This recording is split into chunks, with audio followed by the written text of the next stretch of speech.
kuelekea kule Dodoma.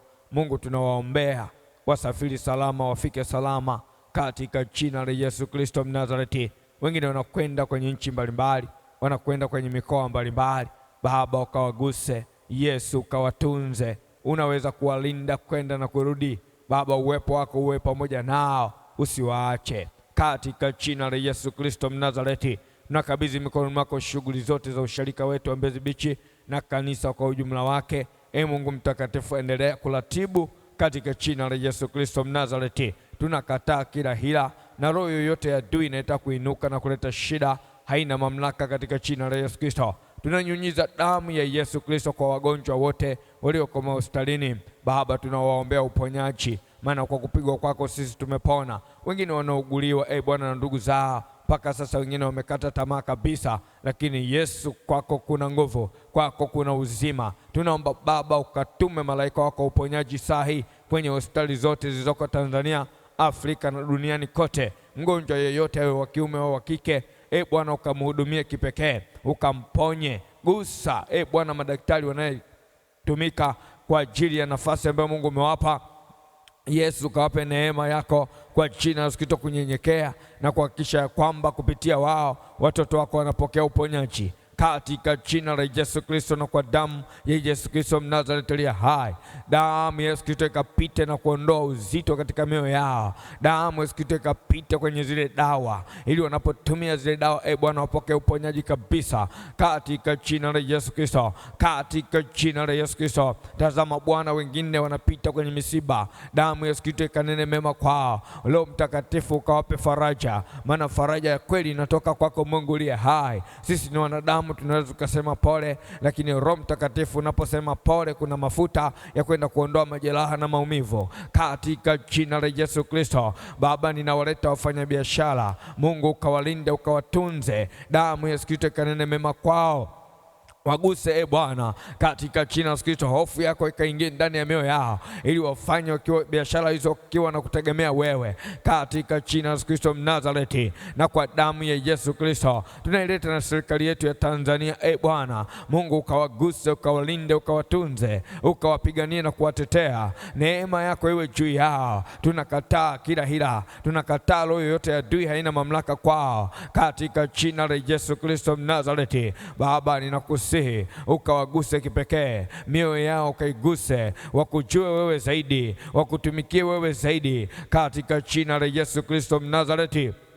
Na kwa damu ya Yesu Kristo, katika jina la Yesu Kristo, na kwa damu ya Yesu Kristo, gusa Bwana mihimili yote ikasimame kwa uaminifu zaidi katika jina la Yesu Kristo Mnazareti aliye hai. Ninanyunyiza damu ya Yesu Kristo ikapite saa hii katika jina la Yesu Kristo, mwana wa Mungu aliye hai. Baba, tunakushukuru kwa uaminifu wako. Wewe ni Mungu mkuu mno. Nalileta kanisa lako Bwana, gusa watumishi wako Mungu, wasimame katika nafasi zao ambazo Bwana umewapa katika jina la Yesu Kristo Mnazareti aliye hai, ili wote tukuabudu katika roho na kweli, maana Mungu ni roho. Unawatafuta wanaokuabudu katika roho na kweli katika jina la Yesu Kristo. Na kabidhi mikononi mwako wiki nzima hii na ratiba zote za ibada, kiwemo leo Bwana maombi kwa ajili ya wanawake wote, kwa ajili ya kuombea familia, kwa ajili ya kuombea uzao, kwa ajili ya kuombea kanisa, taifa. Mungu ukawajaze mafuta wa mama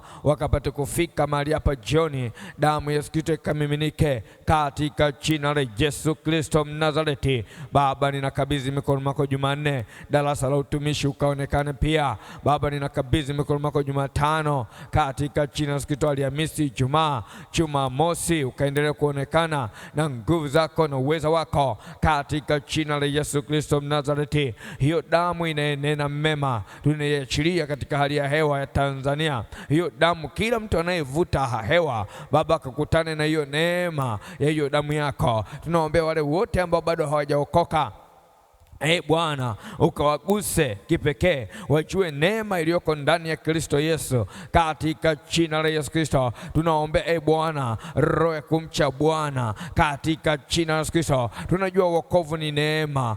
Mungu mtakatifu wa rehema, kama ulivyotupa sisi neema ya kukujua na kuokoka, Bwana ukawape na wale ambao bado hawajakujua wewe. Roho Mtakatifu ukaguse ndugu zetu wa Tanzania wenzetu ambao bado hawajajua neema ya Kristo, Bwana wakaijue katika jina la Yesu Kristo Mnazareti. Ninaachilia damu ya Yesu Kristo kwenye mioyo yao, ninaachilia damu ya Yesu Kristo kwenye mioyo yao, na inyunyize hiyo damu yenye nguvu ikapite katika jina. Tunakupangua kila nguvu yote ya adui kwenye ulimwengu wa roho katika jina la Yesu Kristo Mnazareti, katika jina la Yesu Kristo mwana wa Mungu aliye hai.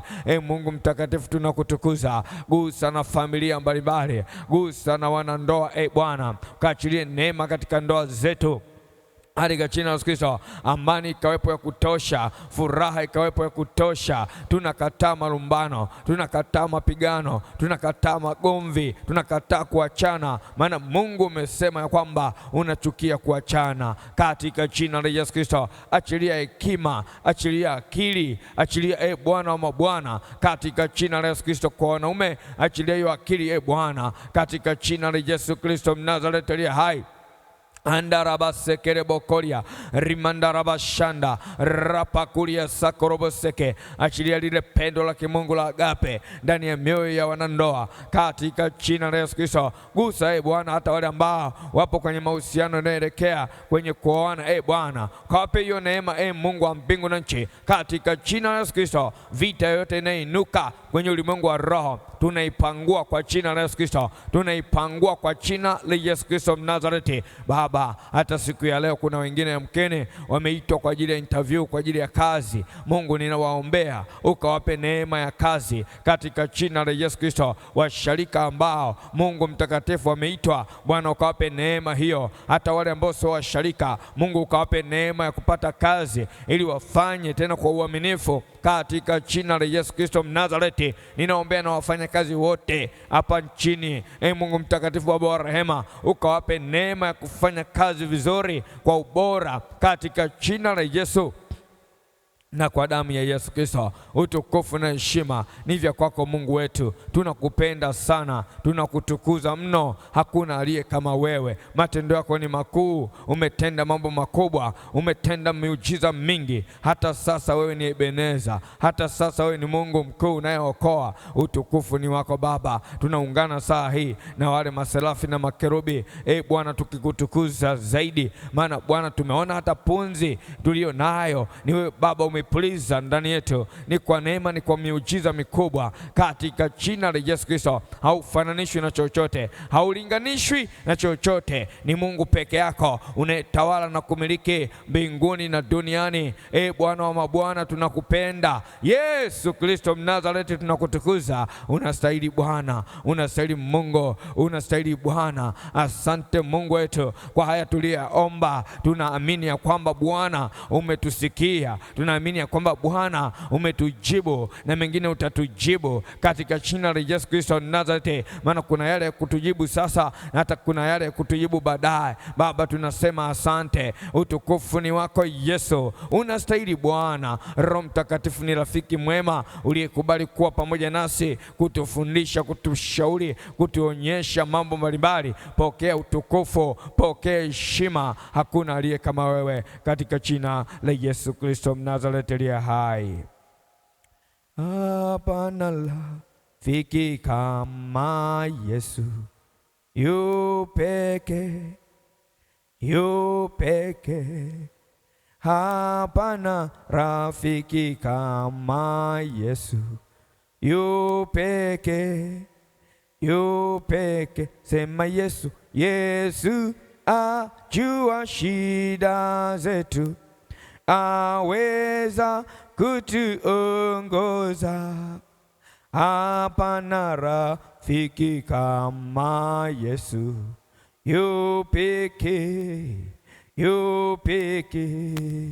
Yesu anayesifa ni Yesu, yu peke. ndiye aliye mnyenyekevu, yu pekee, yu pekee. Sema Yesu, Yesu ajua shida zetu, aweza kutuongoza. Hapana rafiki kama Yesu, yu pekee, yu pekee. Yesu pamoja nasi daima, yu pekee, yu pekee. Kwa usiku aleta salama, yu pekee, yu pekee. Sema Yesu, Yesu ajua shida zetu, aweza kutuongoza. Hapana rafiki kama Yesu, yu pekee, yu pekee. Sema Yesu, Yesu ajua shida zetu, aweza kutuongoza. Hapana rafiki kama Yesu, yu pekee, yu pekee. Alipelekwa awe Mwokozi, yu pekee, yu pekee.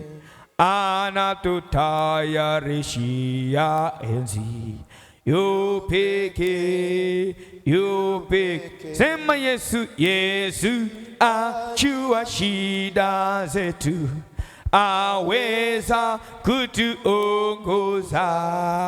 Hapana rafiki kama Yesu, yu pekee, yu pekee. Hapana, hapana rafiki kama Yesu, yu pekee, yu pekee.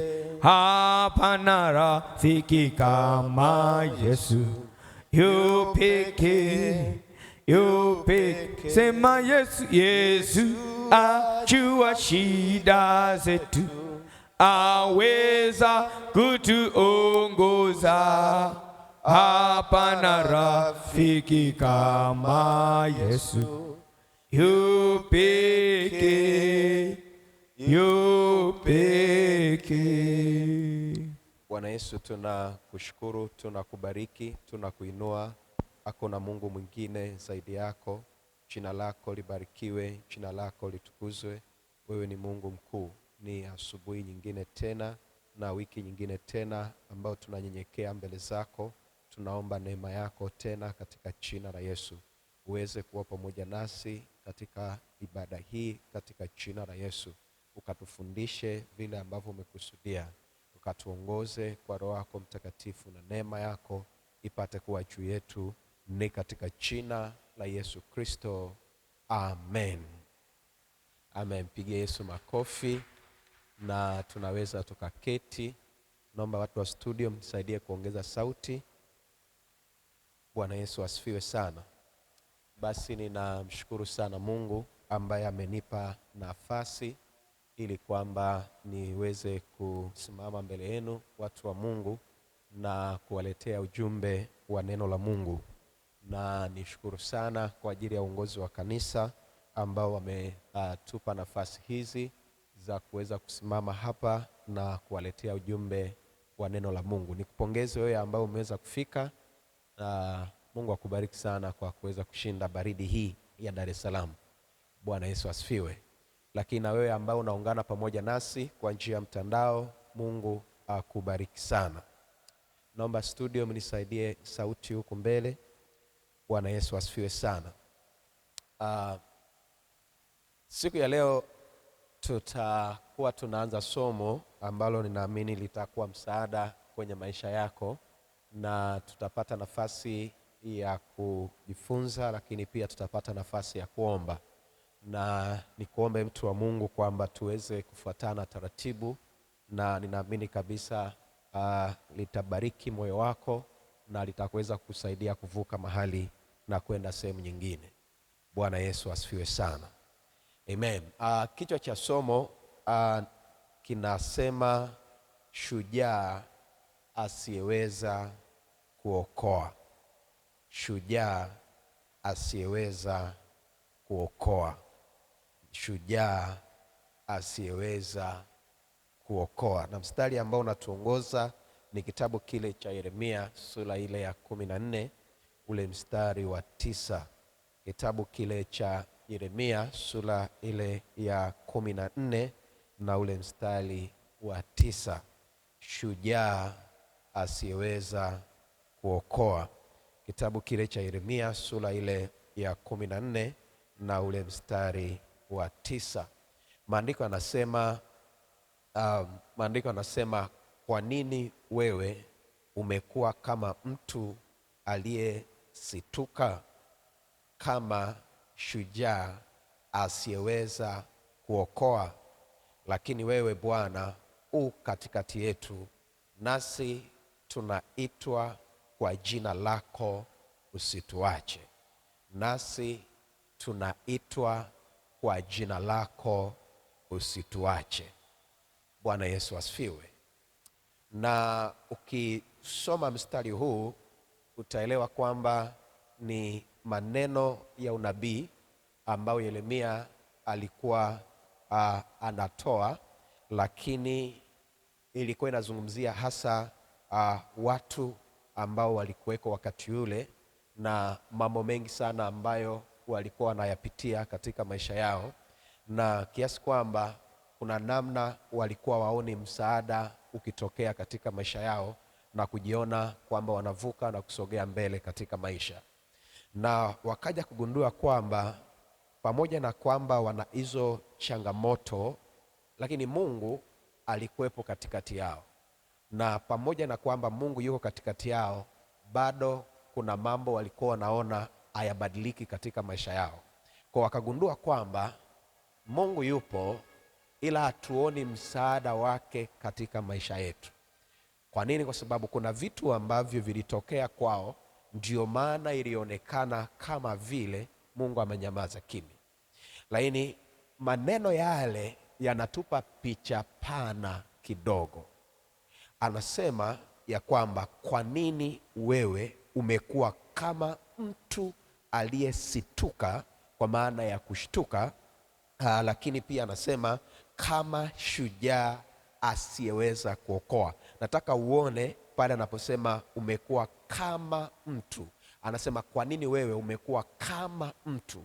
Inazungumzia habari za Mungu, lakini anaeleza ya kwamba Mungu amekuwa kama mtu ambaye ameshtuka, lakini pia ni shujaa. Lakini huyo shujaa mtu hawezi kuokoa. Bwana Yesu asifiwe. Sasa picha nayotamani kukupa hapa ni kwamba pamoja na kwamba walikuwa wanazungumza habari za Mungu, lakini anatoa ulinganisho juu ya mtu ambaye anaweza kuwa shujaa, lakini yule shujaa ni shujaa asiyeweza kuokoa. Na hii inakupa picha ya kwamba kuna mtu ambaye ni shujaa, ila huyo shujaa ni shujaa asiyeweza kuokoa. Bwana Yesu asifiwe. Nisaidie kumuuliza jirani yako, wewe ndio huyo mtu ama wewe unaweza kuokoa? Bwana Yesu asifiwe sana.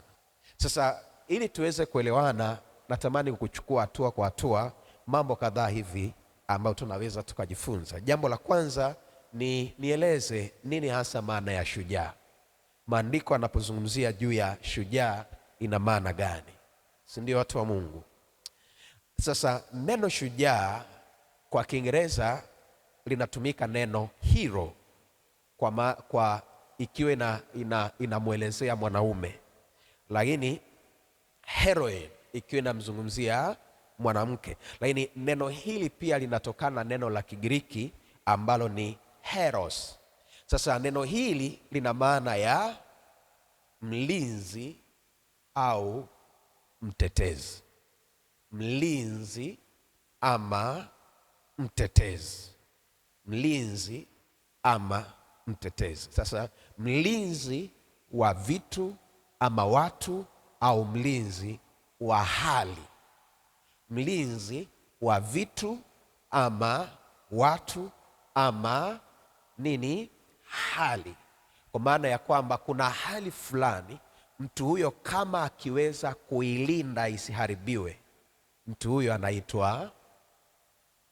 Kwa mfano, familia ambayo imekuwa inaishi kwa furaha, yeye anayeweza kuhakikisha furaha ile inatunzwa isipotee, tunamtambua kama shujaa.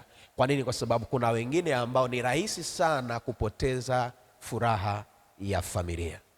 Kuna wengi sana ambao ni rahisi sana kupoteza amani ya familia, ama amani hata ya moyo wake. Lakini kama ukiweza kulinda hata ile amani ya moyo wako pamoja na magumu yote ambayo unapitia, wewe ni shujaa. Bwana Yesu asifiwe. Ama inawezekana unalinda vitu visije vikaharibiwa, visije vikapotea, visije vikaenda sehemu ambayo sio, na wewe kazi yako imekuwa ni kuhakikisha vinabakia mahali salama, wewe ni shujaa. Ama wewe kazi yako ni kulinda watu, kwa maana ya kwamba ulinzi wa watu kwako ni kipaumbele. Tunakumbuka wakati fulani ninakumbuka wakati fulani ilikuwa kipindi ambacho hayati Magufuli alikuwa anaingia madarakani, na majambazi walikuwa wametapakaa kila sehemu, na nakumbuka kuna majambazi walivamia nafikiri benki, na polisi wakawa wanakimbizana na ile nani, na wanajeshi wakaingilia kati, wakaenda wakakamataga majambazi wengine, waliwapiga maeneo ya Kisarawe kule, walihakikisha ulinzi unabakia. Wale tunawaita mashujaa. Kwa nini? Kwa sababu walihakikisha ulinzi wa wananchi ni salama. Tunaelewa na watu wa Mungu, tunaelewa na watu wa Mungu. Lakini pale unapata lile neno lingine, mtetezi, kwa maana ya kwamba anatetea mtu, anatetea watu, anatetea vitu, ama anatetea hali. Kwa mfano, ni mtu ambaye anatetea haki yake. Ukishinda, wewe ni shujaa. Bwana Yesu asifiwe. Ama unatetea watu, ukishinda, wewe ni nani? Ni shujaa. Tunaelewa na watu wa Mungu. Natamani tufuatane vizuri ili ifike mahali tunapozungumzia shujaa asiyeweza kuokoa, uwe na picha pana tuna maana gani. Bwana Yesu asifiwe. Sasa kwa tafsiri ya jumla, shujaa ni mtu ambaye ameshinda juu ya jambo fulani. Kwa mfano, vita. Shujaa ni mtu ambaye ameshinda juu ya jambo fulani, mfano vita.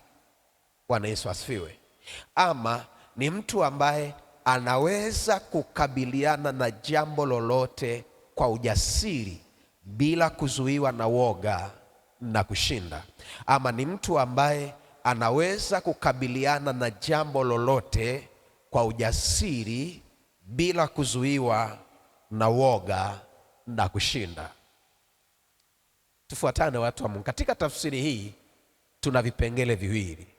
Jambo la kwanza ni kwamba shujaa ni mtu yule ambaye ameshinda juu ya jambo fulani. Ni mtu ambaye alikuwa kwenye mchakato na amekuwa katika mapambano, amepambana tangu mwanzo na ameweza kufika mwisho wa safari, ameweza kufika mwisho wa mapambano, na hapo mwisho wa mapambano ameibuka kidedea. Si tu kwamba vita imeisha, lakini vita imeisha yeye akiwa mshindi. Unajua, maandiko yanatueleza kabisa ya kwamba basi vaeni silaha zote za Mungu mpate kupigana siku ya nini? Ya uovu. Alafu anaelezea vyote vile silaha zote zi, alafu anasema mkisha kupigana kusimama. Kwa ina maana ya kwamba mara baada ya kupigana vita yako, inapaswa wewe mwisho wa ile vita uwe ndio umesimama na adui yako yuko chini. Kwa hiyo si swala la kwamba vita imeisha, ni swala la kwamba mwisho wa vita yako ni nani aliyeibuka kidedea, ni nani ambaye amesimama. Una changamoto kwenye ndoa, mwisho wa changamoto yako ya ile ndoa ni wewe unayebakia umesimama, ama adui amekupiga knockout. Kwa sababu wengine wanachowaza ni kwamba vita hii ishe tu, changamoto hii ishe tu. No, Mungu hayuko interested kumaliza tu shida yako, lakini anajali sana kwamba baada ya ile shida wewe ndio uibuke kidedea. Bwana Yesu, unaweza ukampigia tu Yesu makofi kabisa.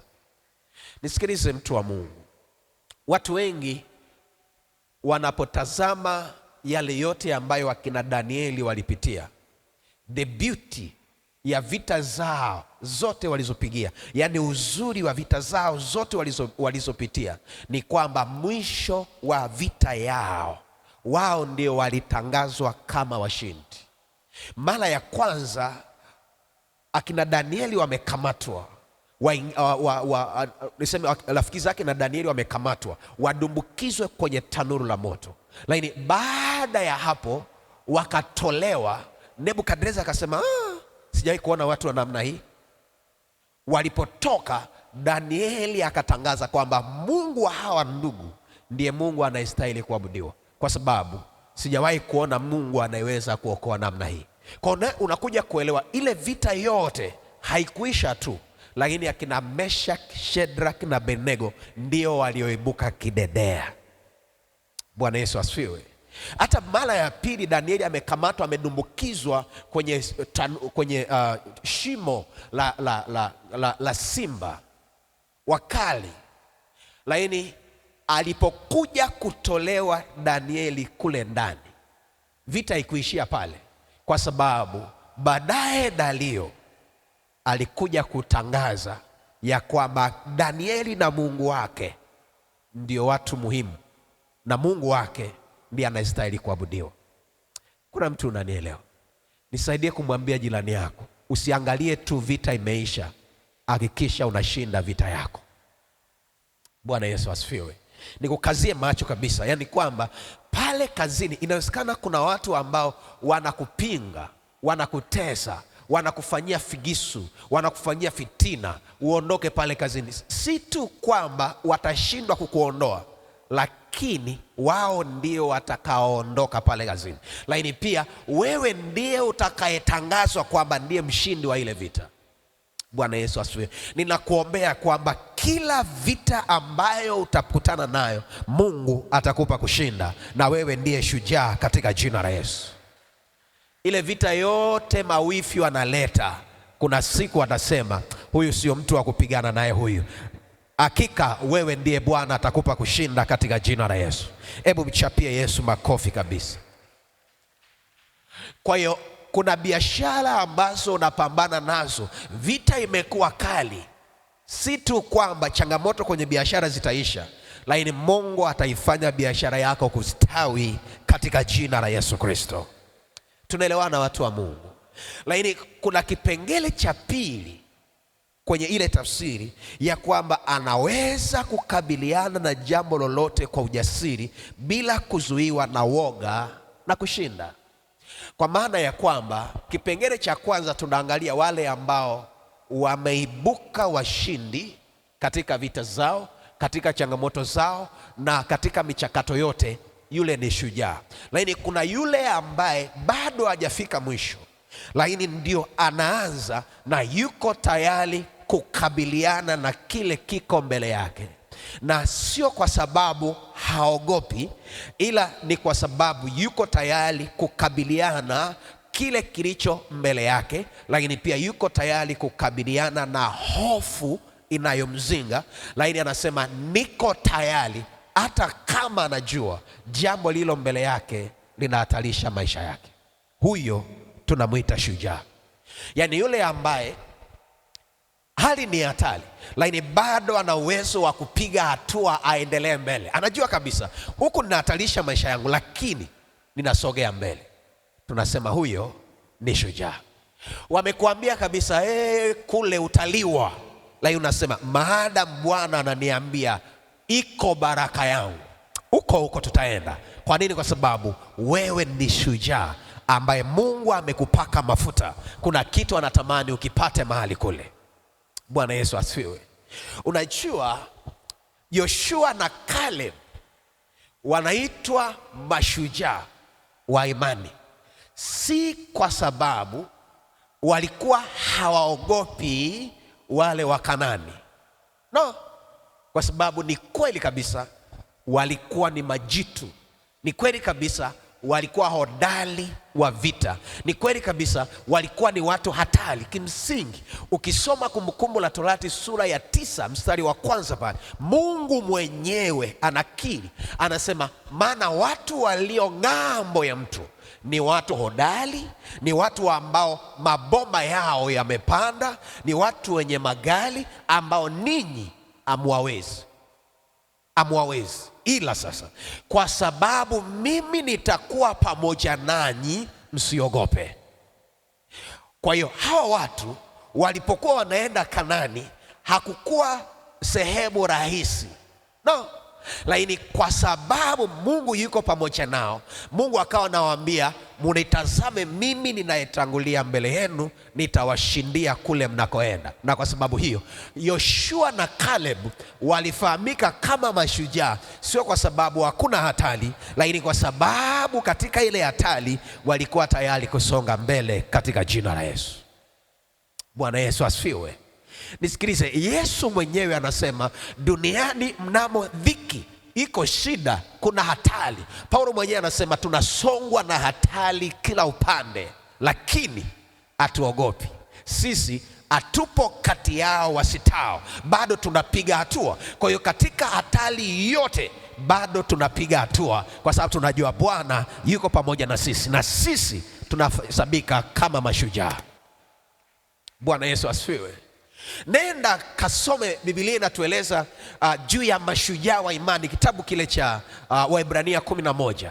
Angalia, ukisoma Waebrania yote 11, wote wale waliohesabiwa ni mashujaa wa imani, hakuna hata mmoja alishinda kirahisi, hakuna hata mmoja alikuwa anapita kirahisi, lakini wanahesabika ni mashujaa kwa sababu walikuwa tayari kukabiliana na hali zao pamoja na changamoto zinazowakuta. Nisaidie kumuuliza jirani yako, wewe unaogopa nini? Wewe unaogopa nini? Mkazie macho, muulize, wewe unaogopa nini? Nini unachoogopa? Tukija hapa tunashandarisha, jakata, Mungu uko pamoja na mimi, likapayakata. Ukienda sokoni unaanza, sijui kama leo nitauza mimi, sijui. Huyu jirani huyu analoga huyu, sijui. Ukija hapa kanisani, jakatala bashata, mimi ni shujaa, Bwana uko pamoja nami. Ukienda ofisini, nimeambiwa yule mwenzangu yule anaendaga kwa waganga, sijui kama nitapona mimi. Ukija huko shakata. Swali ni kwamba kwa nini unaogopa na Bwana yuko pamoja nawe? Kwa nini unaogopa? Nisikilize mtu wa Mungu, wewe ndiye shujaa ambaye Bwana anakutegemea ya kwamba utamtangaza kila mahali utakakoenda. Kila mahali utakakoenda.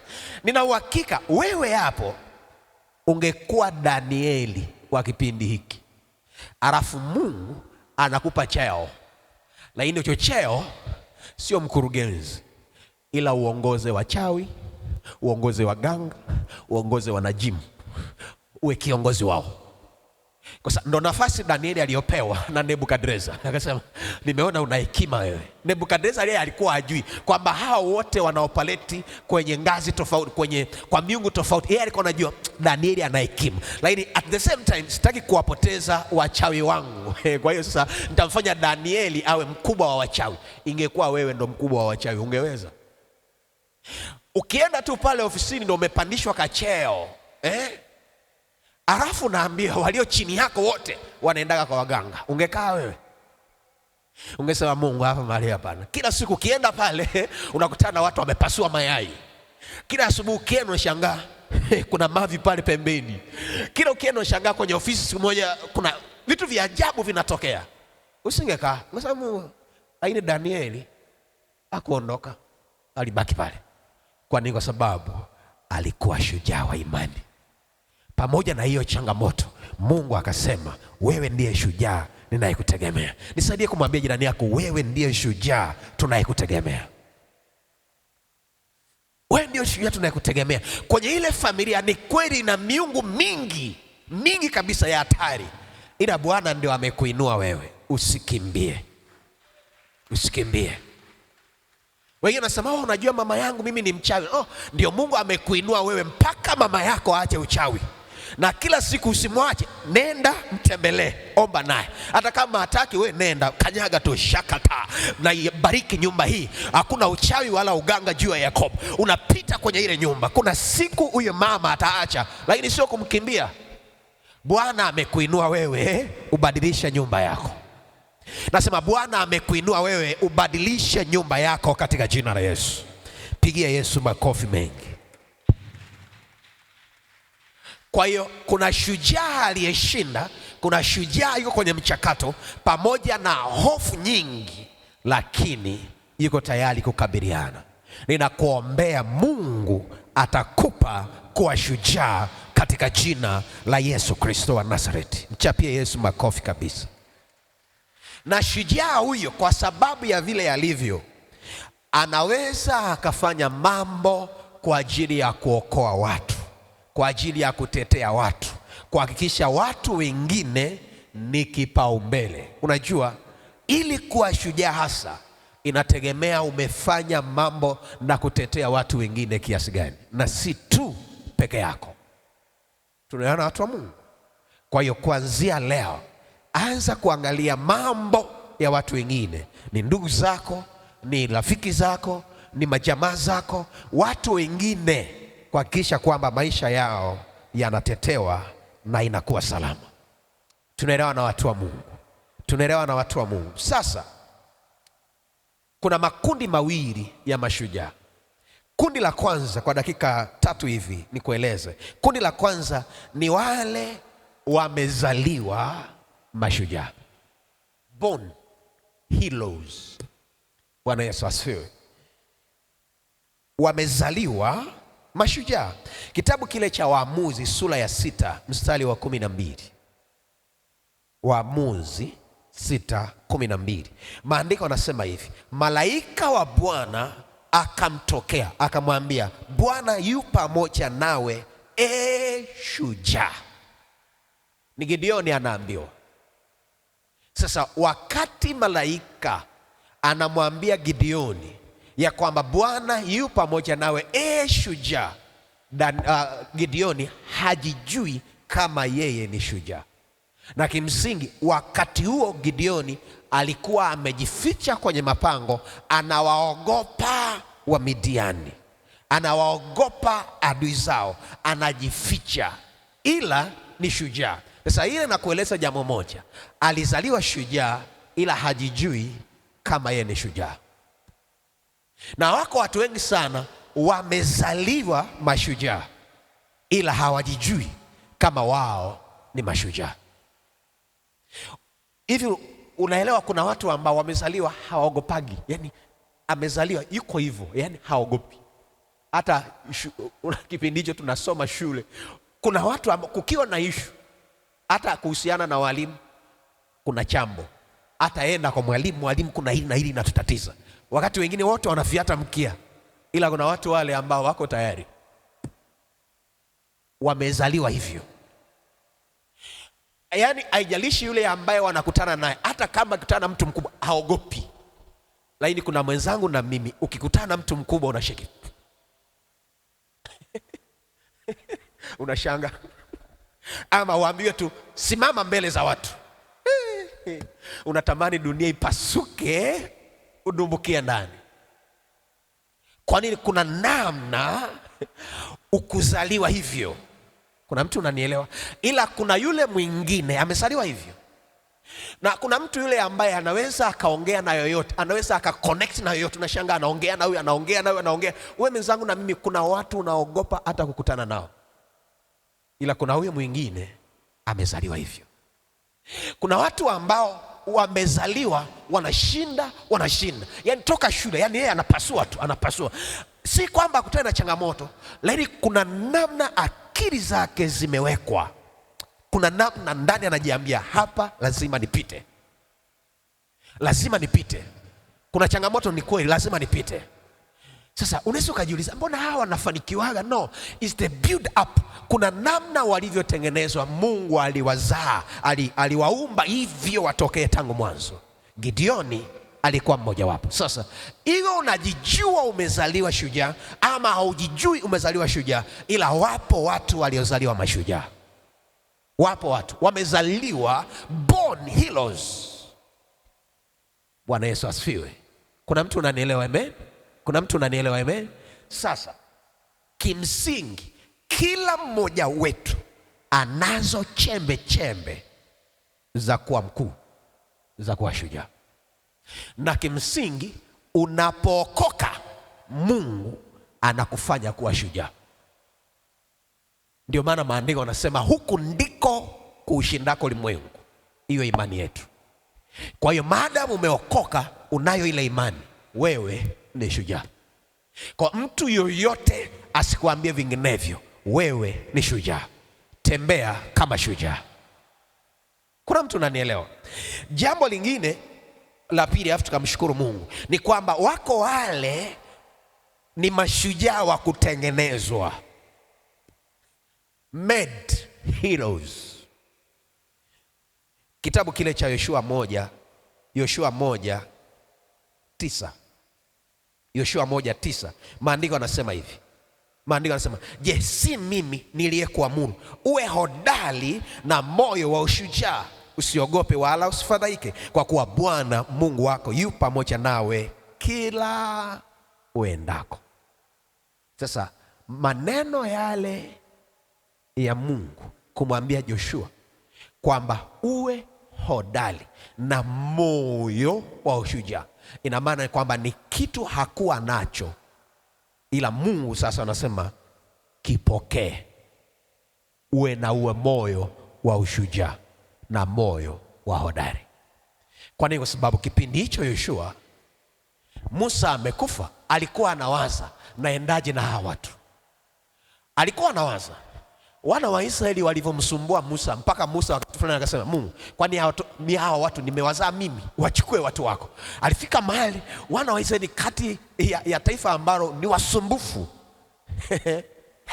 hectic yani, walimsumbua Musa mpaka wakati fulani akakasirika, ndio waliomfanya asiingie Musa Kanani. Yoshua akasema naendaje na watu? Ndani alikuwa na hofu. Mungu anamwambia uwe na moyo wa ushujaa. Kwa hiyo unaweza ukajitengeneza ukawa shujaa. There is a place for you to be a hero or a heroine. Kuna nafasi kwa ajili yako kuwa shujaa kama wengine unaowatamani, kuwa kama wengine wanaofanikiwa, kuwa kama wengine wanaoshinda. Iko hiyo nafasi kwa ajili yako, na inakuja pale pale uwe hodari na moyo wa ushujaa. Na hii nataka kueleza kwamba kuwa shujaa sio swala la mwili. Sio swala la mwili, ni swala la moyo wako, ni swala la akili yako inavyowaza, ni swala la mindset yako. Ndio maana Mungu anamwambia Yoshua uwe na moyo hodari na moyo wa ushujaa. It's about your heart. Moyo wako ina maana ile nafsi yako, mawazo yako ulionayo, moyo wako na nia yako na misimamo yako ulionayo na vile unavyoyatazama mambo, ndio yanayotengeneza ushujaa wako. Unaweza ukawa na kamwili kadogo kama kakwangu, lakini ukafanya mambo makubwa kuliko yule ambaye ni bonge sana. Unaweza ukawa na mtu ambaye ni mwembamba kama 1GB, lakini ana command watu wengi, ana command mambo makubwa, kwa sababu sio swala la mwili wako, sio swala la umri wako, ni swala la aina ya moyo wako ulivyoweka. Hivi unanielewa kweli? Unanielewa kweli? Leo hii unaweza ukaamua ukawa shujaa, ukaenda ukaanzisha ile shule uliyokuwa unaipigia mahesabu kila siku, ukaanzisha ile biashara. Changamoto zipo, lakini Bwana atakupa kushinda, kwa sababu wewe ndiye shujaa tunayekutazamia katika jina la Yesu. Ninakuombea Bwana atakufanya kuwa shujaa, nao utaweza kushinda kila changamoto unazokutana nazo katika jina la Yesu Kristo wa Nazareti. Hebu mchapie Yesu makofi mengi kabisa. Tunaweza tukasimama mahali tulipo. Chukua na sadaka yako. Nikuombe mtu wa Mungu, waalike wengine, waalike familia yako, waalike ndugu zako, waalike marafiki. Wiki hii itakuwa ni nzuri. Tutamwomba Mungu, tutajifunza na Mungu atatusaidia. Bwana Yesu asifiwe. Waalike watoto wako, waambie twende tukapate neno la Bwana, na Mungu atakuwa pamoja nawe. Inua mikono yako juu kwa Bwana. Nataka umwambie Mungu, nipe moyo wa ushujaa. Sema, Bwana Yesu. Ongeza sauti yako, Bwana Yesu. Bwana Yesu, asubuhi ya leo ninasimama mbele zako katika jina la Yesu, katika damu ya Yesu, katika jina la Yesu, katika damu ya Yesu. Asubuhi ya leo ninaomba rehema, ninaomba toba kwa jambo lolote limetokea ndani yangu, nikakada tamaa, nikapoteza ule moyo wa ushujaa, katika jina la Yesu, katika damu ya Yesu, katika jina la Yesu. Asubuhi ya leo neema yako iwe pamoja nami, katika jina la Yesu, katika damu ya Yesu, katika jina la Yesu, katika damu ya Yesu. Bwana Yesu, nipe moyo wa ushujaa kama uliompa Yoshua, akawa na ujasiri kuwaongoza wana wa Israeli, ukamsaidia hata kuwaingiza katika nchi ya ahadi na kupigana na falme zote zilizokalia urithi wao, kwa jina la Yesu, kwa damu ya Yesu, kwa jina la Yesu, kwa damu ya Yesu. Hebu omba sasa, mwambie Bwana, nijalie moyo wa ushujaa.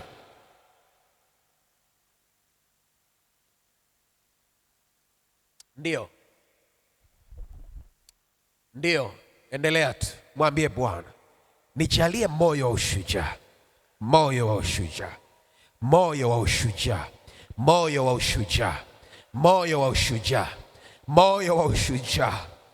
Nimekuwa na hofu mara kwa mara, nijalie moyo wa ushujaa, nijalie moyo wa ushujaa, moyo wa ushujaa. Hofu imekuwa inanizingira, inanikwamisha. Kandela basata rabahande. What if kama ungekuwa na moyo kama wa Daudi, wa kuweza kukabiliana na Goliati wakati wengine wote wanaogopa? Ungelikuwa wapi leo hii? Ile kampuni ungekuwa umeanzisha, ile biashara ungekuwa umeanzisha, ile huduma ungekuwa umeanzisha, yale mambo ungeanza kuyafanya, ungekuwa na moyo kama wa kwake. What if kama ungekuwa na moyo kama wa Yoshua? Bwana alimfanya kwa hodari na moyo ushujaa. Ungeweza kwenda kwenye urithi wako na ungeweza kushinda. Kandela basike telemando radia basaya likandela basheke telemakamo talia.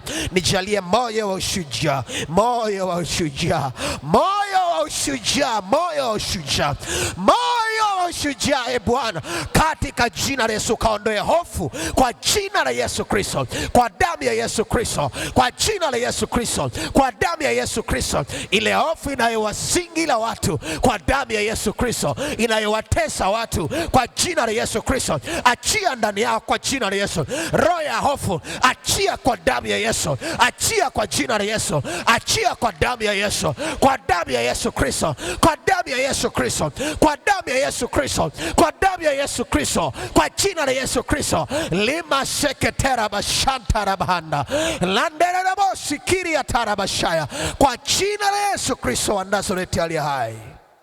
Asante Mungu wa milele, jina lako litukuzwe tangu sasa na siku zote. Wewe ni Mungu mwaminifu. Bariki matoleo yetu, ukawabariki Bwana watoto wako, katika jina la Yesu Kristo. Wewe ni Mungu mkuu, na wiki hii ya leo tunaibariki Bwana, kutoka kwetu na kuingia kwetu. Kazi za mikono yetu zikabarikiwe katika jina la Yesu. Ukawabariki watoto wako Bwana kila mahali wanakoenda, na chochote watakachokigusa kimebarikiwa katika jina la Yesu Kristo, kitaongezeka, kitafanikiwa na familia zao. Weka amani, weka utulivu katika jina la Yesu Kristo wa Nazareti aliye hai. Amen. Piga Yesu makofi mengi. Tuseme neema ya Bwana wetu Yesu Kristo na upendo wa Mungu na ushirika wa Roho Mtakatifu ukae na sote sasa na hata milele. Amen. Basi Mungu akubariki sana. Wale ambao tunaendelea kuomba, utapita hapa mbele ili tuendelee kuomba. Karibu kwa ajili ya matoleo, na uwe na wiki yenye baraka katika jina la Yesu. Na wewe ambao unaungana pamoja nasi, Mungu akubariki sana sana sana, na uwe na wiki njema ya baraka. Amen.